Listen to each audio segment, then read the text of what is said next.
నుండి దమస్కులో అరేతా అనే ఒక రాజు ఉండేవాడు. అతడి క్రింద ఉన్న ఒక అధిపతి నన్ను పట్టగోరి ఒక వ్యూహం పన్నాడు. దమస్కీయుల పట్టణము చుట్టూరా కావలి ఉంచి, పౌలు ఏ గేట్, ఎన్నో గేట్లు ఉన్నాయి దానికి, ఏ గేట్ నుంచి బయటకు వస్తాడోనని కావలి ఉంచి భద్రము చేశాడు. బయటకు వస్తే పౌలుని పట్టుకుందాం, హింసిద్దాం, చంపేద్దాం అని ఒక అధిపతి. ఆ రాజు పేరైతే అరేతా, కానీ అధిపతి పేరు రాయలేదు. వాడు చేశాడు ఇంత దుండగం. పౌలు అక్కడ ఉన్నాడు ఆ టౌన్లో. ఎటు నుంచి బయటకు వస్తాడో అన్ని గేట్లు కావలి కాశాడు. ఎటు వచ్చినా పట్టుకోండి అని చెప్పి కావలి కాశాడు. పౌలుకు సమాచారం అందింది. అప్పుడు ఏం చేశాడట? నన్ను పట్టగోరి కావలి ఉంచి దమస్కీయుల పట్టణమును భద్రము చేశాడు.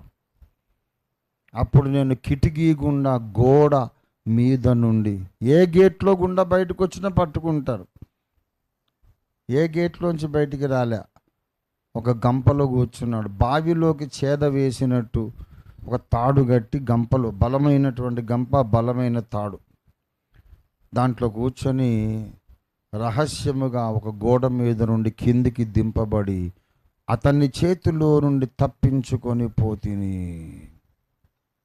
ప్రియులారా, పౌలు హింసకు భయపడ్డాడా?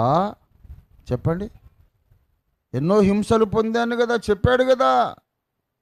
మరణానికి భయపడ్డాడా? సంతోషంగా హతసాక్షి అయిపోయాడు కదా. ఎందుకు తప్పించుకోవడం?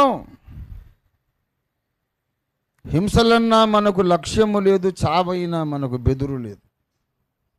కానీ దేవుడు అప్పగించిన పని ముగించకుండా మనము చావకూడదు.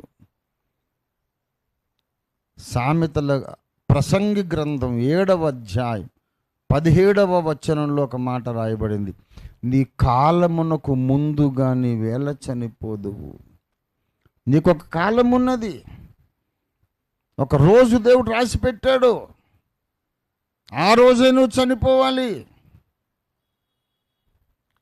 నువ్వు 70 ఏళ్ల వయసులో, 75 ఏళ్ల వయసులో, ఫలానా దినం, నీ వయస్సు 75 సంవత్సరాల ఇన్ని నెలల ఇన్ని రోజులకు నువ్వు చనిపోవాలని దేవుడు రాసి పెడితే నువ్వు ముందుకు ఎందుకు చచ్చిపోతావు?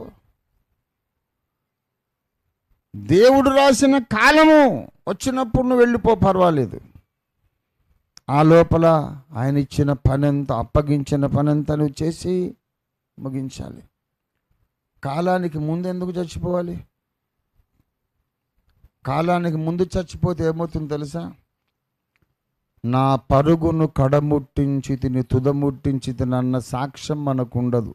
2వ తిమోతి పత్రిక 4:7 పౌలన్న చెప్పాడుగా.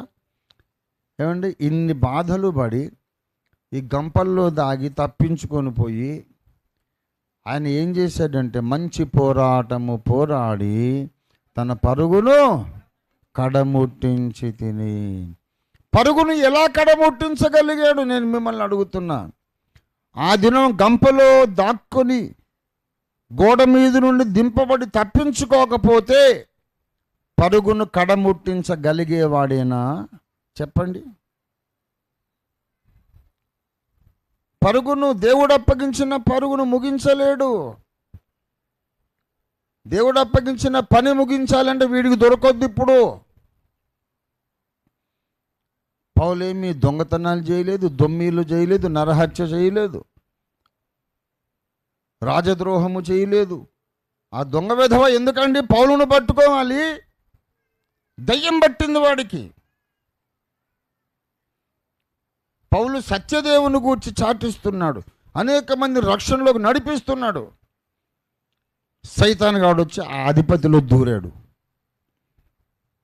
పట్టుకొని లోపలేసేవాడు. ఎందుకు? సువార్త ప్రకటించుట యందు తన పరుగు పౌలు ముగించకుండా చేయాలని సైతాను వాణ్ణి ప్రేరేపించాడు. అలాంటప్పుడు ఏం చేయాలంటే తప్పించుకోవాలా, ఎస్కేప్ కావడం నేర్చుకోవాలి. అలాగా ఎక్కడెక్కడ తప్పించుకోవాలో, ఎక్కడ చట్టాన్ని ఉపయోగించాలో,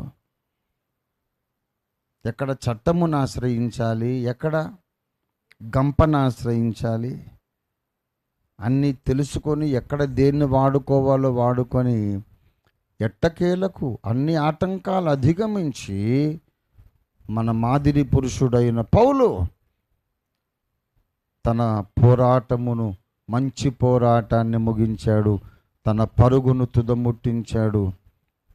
ఆ తర్వాత అన్నాడు, అయిపోయింది, నా పనంతా చేసేసా, ఇంకా బ్రతుకున్నా, దేవునికి స్తోత్రం కలుగునుగాక, హల్లెలూయా. దేవుడు అప్పగించిన పనులు అన్నీ చేసేసాను, ఇంకా నేను బ్రతుకున్నా, ప్రాణాలతో ఉన్నా. ఎప్పుడు వెళ్ళిపోయినా పర్వాలేదు, పైన నాకు నీతి కిరీటం ఉంచబడి ఉంది. ఇన్ని చెప్పిన పౌలు అన్నాడు, మొదటి కొరింథీ 11:1 మీరు నన్ను పోలి నడుచుకొనండి. దేవునికి స్తోత్రం కలుగునుగాక, హల్లెలూయా. నన్ను పోలి నడుచుకోమంటే ఆ మాట అన్న పౌలు ఎవరు? ఉపవాసములు, జాగరణములు, అనేక బాధలలో సువార్త ప్రకటించిన పౌలు అంటున్నాడు, నన్ను పోలి నడుచుకో. సుకీర్తి దుష్కీర్తుల యందును సువార్త ప్రకటించిన పౌలు చెబుతున్నాడు, నాలాగా మీరు నడుచుకోనండి. ప్రాణాపాయ స్థితులలో కూడా సువార్త ప్రకటించిన పౌలు చెబుతున్నాడు, నన్ను పోలి నడుచుకోండి. అధికారులే చట్టవిరుద్ధంగా బంధించినప్పుడు చట్టమును ఆశ్రయించి తప్పించుకున్న పౌలు చెబుతున్నాడు, నన్ను పోలి నడుచుకోండి. అధికారులు బరి తెగించి చట్టవిరుద్ధంగా పౌలును బంధించాలనుకున్నప్పుడు ఒక గంపలో దాక్కొని తప్పించుకొని పోయినటువంటి పౌలు చెబుతున్నాడు, నన్ను పోలి నడుచుకోండి. అంటే నన్ను పోలి గంపలో దిగి వెళ్ళిపోండి, నన్ను పోలి చట్టమును ఆశ్రయించి తప్పించుకోండి. అప్పగించిన పనంతా, దేవుడు అప్పగించిన పని కంప్లీట్ చేయండి. చేసిన తర్వాత అవసరమైతే తల నరికేస్తానంటే మెడకాయ అప్పగించేసేయండి నన్ను పోలి. కానీ నీ కాలమునకు ముందు అప్పగించుకోవద్దు, తప్పించుకోవాలి. దేవునికి స్తోత్రం కలుగునుగాక. నీ కాలానికి ముందు అప్పగించుకోవద్దయ్యా, తప్పించుకోవాలి. కనుక ఎప్పుడు ఏం చేయాలో ఎరిగిన సంఘమే ఓఫీరిస్టులు. మేమంతా వెర్రోళ్ళం కాదు, మేము దెబ్బలు తినడం మాకు తెలుసు, ప్రాణాలు అర్పించడం మాకు తెలుసు. కానీ మా సమయము రాకముందు అన్యాయంగా మమ్మల్ని బంధించి మా సేవను పాడు చేయాలనుకుంటే ఏ విధంగా వాడి వ్యూహానికి ప్రతి వ్యూహం ఎలాగ చేయాలో కూడా మాకు తెలుసు. మేము కూడా అప్పగించుకుంటాం, చంపేసేయండి సార్ అని. కానీ ఎప్పుడు అప్పగించుకుంటామంటే మేము మా పోరాటమును, మా పరుగును, దేవుడు అప్పగించిన పరుగును తుదముట్టించిన తరువాత మాత్రమే. దేవునికి స్తోత్రం కలుగునుగాక. అప్పటిదాకా ఏదో ఒక చట్టాన్ని, ఏదో ఒక గంపను మేము వాడుకుంటూనే ఉంటాం. దేవునికి స్తోత్రం కలుగునుగాక, హల్లెలూయా.